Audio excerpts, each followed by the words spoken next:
Lu ngerjain apa, Dok? Biasa mbak, jangan tugas kampus. Assalamualaikum ya Pak Arido.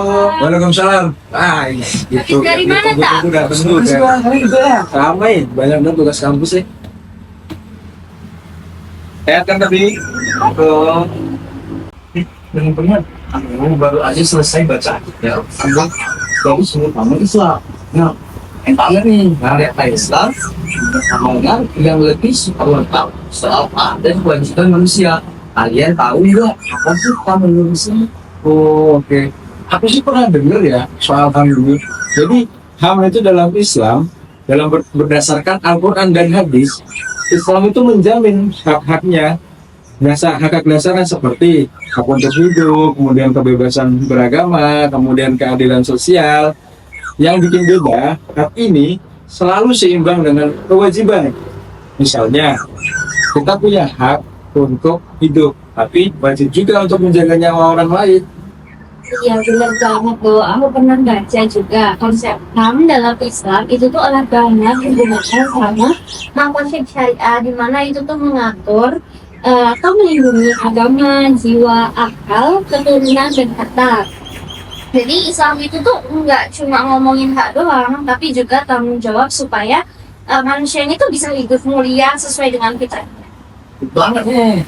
Jadi konsep ini udah ada juga zaman Rasulullah SAW. Meski istilahnya bukan hak, dalam Islam manusia dianggap sebagai harta kita. Nah, jadi ada tanggung jawab dong yang besar tentang hal itu. Dan untuk menjaga kemuliaan dan keadilan. Contohnya dari hak hidup. Dalam Al-Quran, surah Al-Maidah ayat 32 mengatakan bahwa kalau membunuh satu jiwa tanpa alasan yang digunakan, itu sama saja kita membunuh seluruh manusia. Itu menunjukkan betapa sucinya nyawa manusia dalam Islam. Serius tak? Berarti Islam ini udah punya konsep dong soal perlindungan HAM ini. Sejak dulu dong berarti. Nah terus apalagi nih hak-hak yang dijamin oleh Islam ini? Ini tuh banyak banget, Dok. Kayak misalnya tuh kebebasan beragama. Ini tuh diatur dalam Quran surat Al-Baqarah ayat 256, di mana itu tuh menjelaskan bahwa tidak ada paksaan dalam beragama. Jadi artinya itu setiap orang tuh bebas memilih keyakinannya mereka. Terus selain itu kebebasan beragama ada juga hak atas pendidikan, keadilan sosial, perlindungan harta, bahkan hak atas lingkungan yang sehat, tuh. Dan Islam ini kan ngajarin kita untuk nggak merusak alam ya. Jadi ini tuh sebenarnya udah diatur tahu di Quran surat Ar-Rum ayat 41. Mantap banget sih nih. Jadi Islam juga melindungi hak kelompok rentan kayak perempuan, anak yatim, dan miskin. Nah, Rasulullah SAW sering banget menekankan pentingnya menjaga hak mereka. Dalam hadis, beliau bersabda merawat anak yatim itu paling besar doa. Nah, dan perempuan harus dipenuhi layaknya ibu, istri, dan anak. Ini menunjukkan Islam sangat peduli sama keadilan sosial. Bener juga sih yang disampaikan sama kalian ini. Tapi kadang orang bilang hak asasi manusia itu dilanggar atas nama agama. Misalnya soal diskriminasi atau soal kekerasan. Gimana nih menurut pendapat kalian soal ini? Ya, itu bukan karena ajaran Islam dong, tapi lebih ke penafsiran yang hidup atau kepentingan politik tertentu. Dari Islamnya sendiri, Islam yang mulia dan adalah contoh Rasulullah pernah membentuk seorang wanita bangsawan suku Quraisy saat dicuri. Meskipun banyak yang meminta dia dimaafkan, itu membuktikan bahwa keadilan itu harus ditegakkan tanpa pandang bulu atau status dan latar belakang tersebut.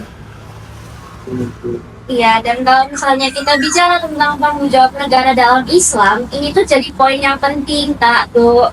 Karena negara yang berlandaskan syariat Islam itu tuh punya tugas yang untuk menegakkan makosyid syariah yang udah aku jelasin tadi. Jadi kan negara tuh harus melindungi agama, jiwa, akal, keturunan, dan harta. Jadi ini tuh bukan cuma umat muslim doang yang dilindungi ya, tapi juga non-muslim yang juga tinggal di dalam pemerintahan Islam. Contoh konkretnya tapi gimana tuh, Nek? Maksudku gimana ya? Negara menjalankan tanggung jawab ini di kehidupan sehari-hari. Jadi itu banyak contohnya tuh sebenarnya. Pertama, aku mau bicara tentang soal keadilan sosial nih. Jadi pada masa Khalifah Umar bin Khattab itu kan ada namanya lembaga Baitul Mal. Kalian pernah dengar dong pasti. Nah itu tuh digunakan untuk mengelola zakat dan juga membantu fakir miskin, janda dan anak yatim. Ini tuh sebagai salah satu contoh jaminan hak dalam bidang ekonomi supaya nggak ada kesenjangan sosial tuh antara masyarakat yang hidup pada saat itu. Jadi zakat ini tuh diwajibkan untuk umat muslim. Nah ini tuh diatur dengan negara supaya tepat sasaran tuh. Betul. Negara juga menjamin keadilan hukum yang dimana dalam kasus kisah kalau seorang memilih hukumannya dibuat untuk melindungi hak hidup korban dan mencegah kejahatan serupa terulang kembali. Nah, tapi di Islam juga fleksibel doh, Pak. Dia menawarkan opsi denda atau pemaaf yang menunjukkan sifat tempatnya. Ini kan bentuk keseimbangan antara dengan saya.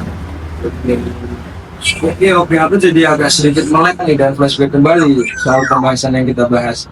Tapi aku punya pertanyaan soal minoritas atau non-muslim. Gimana kamu menjawab negara ini? Nah, jadi dok, kalau di dalam Islam itu, non-muslim yang tinggal di negara Islam atau Darul Islam, itu tuh ada yang namanya ahlu zimah. Itu tuh non-muslim yang tinggal di negara Islam, itu tuh ada perjanjian zimah namanya. Nah, itu tuh dia tuh juga punya perlindungan yang sama nih antara non-muslim dan yang muslim. Jadi mereka itu bebas beribadah sesuai dengan keyakinan mereka.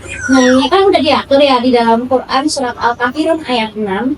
Bagimu agamamu dan bagiku agamaku. Nah ini tuh negara tuh wajib melindungi kebebasan berkeyakinan mereka selama tidak mengganggu ketertiban umum. Nah tadi kan aku udah nyampein ya misalnya umat muslim ini tuh diwajibkan untuk membayar zakat. Sedangkan yang muslim ini diwajibkan untuk membayar jizyah sebagai kontribusi. Nah, tapi ini tuh nominalnya lebih diringankan dibandingkan zakat yang wajib buat manusia. Selain itu loh, negara juga harus memastikan hak atas lingkungan sehat. Dalam Islam, usaha alam itu di dalam. Dan terdapat dalam surat Al-Baqarah ayat 56 yang mengatakan bahwa dan kamu berbuat kerusakan di bumi setelah Allah menatap itu dan langit. Jadi negara harus punya kebijakan kayak pengelolaan air, hijauan, atau jendela korupsi. Wow, ternyata hak asasi manusia dalam Islam ini luas banget ya cakupannya.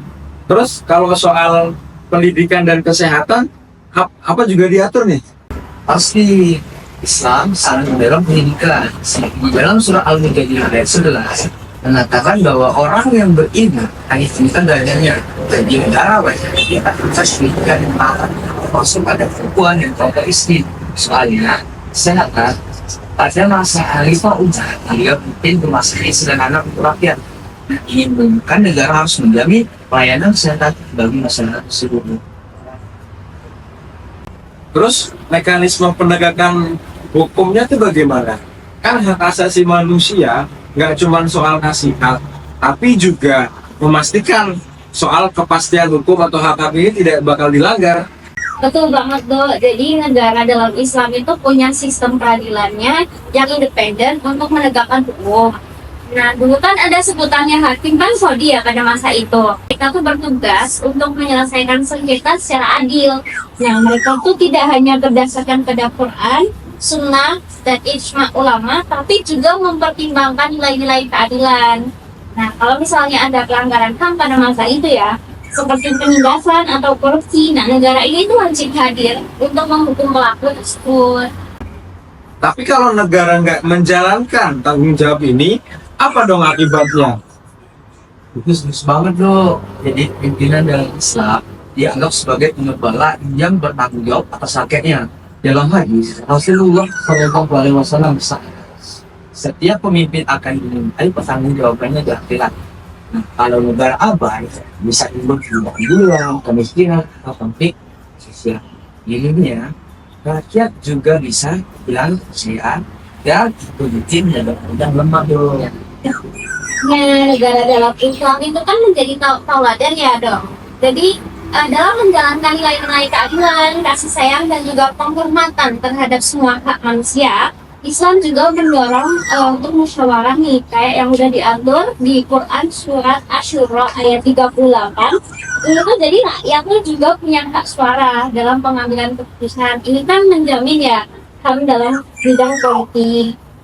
Jadi hak asasi manusia dalam Islam nih nggak cuma soal individu juga ya, Iya, tapi juga tanggung jawab kolektif dari negara sebagai penjamin utamanya, begitu. iya itu benar banget Dok. Jadi negara dalam Islam itu seperti payung besar yang melindungi semua warganya. Itu tidak memandang agama, suku atau statusnya.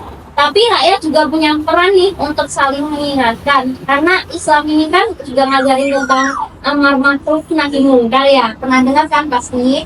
Nah, itu mendorong kebaikan untuk mencegah keburukan dan itu adalah kewajiban setiap umat muslim. Benar kan? Bener banget sih, Nen. Makanya kita sebagai umat Islam harus belajar dan tetap sama dalam hal ini ya sesuai dengan Al-Quran dan Sunnah. Pemimpin juga harus terus diingatkan biar benar dalam menjalankan tugasnya. Wah, makasih banyak nih Atta, Neva, soal penjelasan yang kalian sampaikan tadi.